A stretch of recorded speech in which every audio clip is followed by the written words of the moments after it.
দুপুরের সময় হাল্ক মাঠে গরুর জন্য সবুজ ঘাস কাটছিল।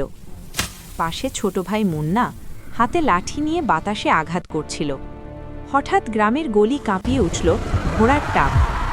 লোকজন আতঙ্কে বলল, ব্ল্যাক বুল এসেছে। যেখানে সে যায় সেখানে শুধু রক্ত আর নীরব। মুন্না শান্ত গলায় বলল, আজ বাড়ি আমি যাব না, আজ তুই যাবি। পরের মুহূর্তেই ব্ল্যাকবুল মুন্নাকে আছাড়ভূমিতে নিজেকে গড়ে তুলল, আগুনের সাথে লড়াই করে, ব্যথাকে শক্তিতে বদলে। তার মনে শুধু একটাই নাম, মুন্না। 9 বছর পর ব্ল্যাকবুল ঘোষণা করল, মরুভূমিতে কুস্তি, হারলে মৃত্যু, জিতলে রাজত্ব।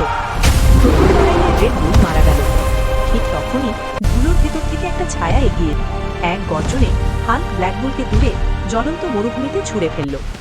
নীরবতা। হাল্ক বসে পড়ল, চোখের জল বালির আগুন নিভিয়ে দিল। আজ প্রতিশোধ পূর্ণ, কিন্তু ভাইয়ের অভাব,